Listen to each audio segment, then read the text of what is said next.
اعوذ باللہ من الشیطان الرجیم بسم اللہ الرحمن الرحیم السلام علیکم ورحمۃ اللہ وبرکاتہ۔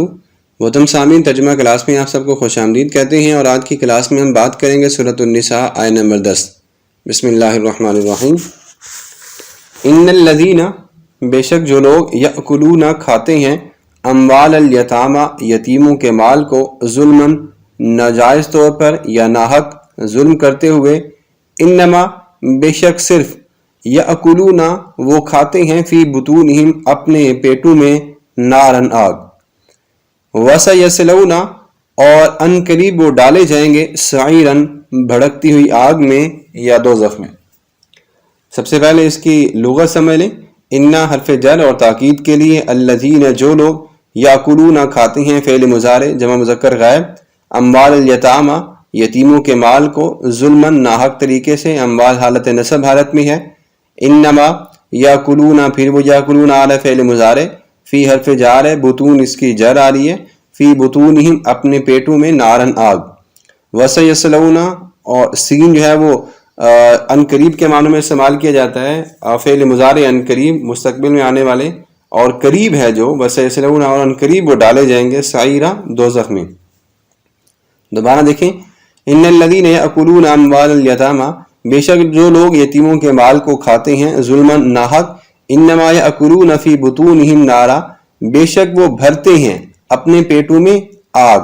وسیصلون سالی یسلو کا ایک ترجمہ یہ بھی کیا جاتا ہے کہ گوشت کو بھوننا، یا ایسی حالت کے جس میں گوشت کو بھونا جاتا ہے، وسیصلون اور ان قریب وہ ڈالے جائیں گے، سعیرہ بھڑکتی ہوئی آگ میں یا دوزخ میں۔ سعیرہ سے مطلب ویسے دوزخ ہے اور بھڑکتی ہوئی آگ ہے۔ اللہ تبارک و تعالیٰ نے یتیموں کے مال کو ناحق کھانے کے حوالے سے قرآن مجید کی اور بھی بے شمار آیات مبارکہ میں وعید سنائی ہے اور تنبیہ کی ہے کہ اگر کوئی ایسا کرتا ہے تو اس کو دردناک عذاب دیا جائے گا۔ نبی کریم صلی اللہ علیہ وسلم نے فرمایا کہ قیامت کے دن ایسے لوگ اپنی قبر سے اٹھائے جائیں گے کہ جن کے منہ سے آگ کے شعلے بھڑک رہے ہوں گے۔ آپ سے عرض کیا گیا، یا رسول اللہ صلی اللہ علیہ وسلم وہ لوگ کون ہوں گے؟ تو آپ نے فرمایا کہ کیا تم کو معلوم نہیں کہ اللہ نے فرمایا کہ جو لوگ ظلماً یتیم کا مال کھاتے ہیں وہ اپنے پیٹوں میں صرف آگ بھر رہے ہیں۔ تو جو شخص یتیم کا مال ظلماً کھاتا ہے، جب وہ قیامت کے دن اٹھایا جائے گا تو اس کے منہ، اس کے کان، اس کی ناک اور آنکھوں سے آگ کے شعلے نکل رہے ہوں گے،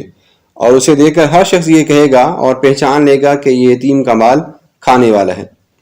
امام بہقی نے شعب الایمان میں بھی حضرت ابو ہریرہ رضی اللہ تعالیٰ عنہ سے روایت کی ہے کہ نبی اکرم صلی اللہ علیہ وسلم نے فرمایا، اللہ پر حق ہے کہ وہ 4 آدمیوں کو جنت میں داخل کرے، نہ ان کو جنت کی نعمتیں چکھائے: عادی شرابی،